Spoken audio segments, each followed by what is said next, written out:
বাংলাদেশের রাষ্ট্র এবং রাজনীতিতে ইসলামী শাসনতন্ত্র আন্দোলন একটা সংগঠনের নাম ছিল, জানেন আপনারা?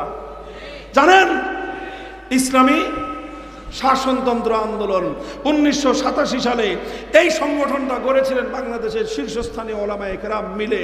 শাইখুল হাদিস আল্লামা আজিজুল হক রহমতুল্লাহ আলাইহি, পীর সাহেব চরমনাই মরহুম সৈয়দ ফজলুল করিম রহমতুল্লাহ আলাইহি, হযরত মাওলানা আব্দুল গফফার সাহেব রহমতুল্লাহ আলাইহি, পীর সাহেব বাইতুল শরফ আব্দুল জব্বার রহমতুল্লাহ আলাইহি, হযরত মাওলানা দেলোয়ার হোসেন সাইদি রহমতুল্লাহ আলাইহি, মাওলানা কামালউদ্দিন জাফরি সাহেব সহ বাংলাদেশের শীর্ষ আলেমরা মিলে ইসলামী শাসনতন্ত্র আন্দোলন, অর্থাৎ আমরা বাংলাদেশে ইসলামী শাসনতন্ত্র বাস্তবায়ন করতে চাই, এই ছিল আমাদের দাবি।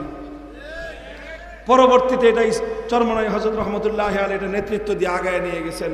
কিন্তু 2011 পরে 2006 সালের পরে একটা আইন করলো বাংলাদেশে যে রাজনীতি করতে হলে নির্বাচন কমিশনের নিবন্ধন লাগবে। নির্বাচন কমিশন নিবন্ধন দিবে সংবিধানের আলোকে। ওনারা ইসলামী শাসনতন্ত্র আন্দোলনের নিবন্ধন চাইলেন।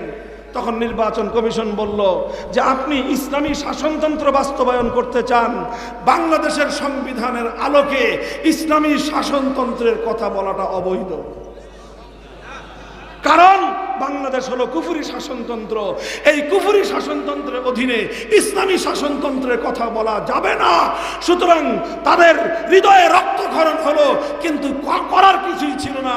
শেষ পর্যন্ত নামটা পরিবর্তন করে শাসনতন্ত্র শব্দ বাদ দিয়ে ইসলামী আন্দোলন নামে তাদেরকে নিবন্ধন নিতে হলো।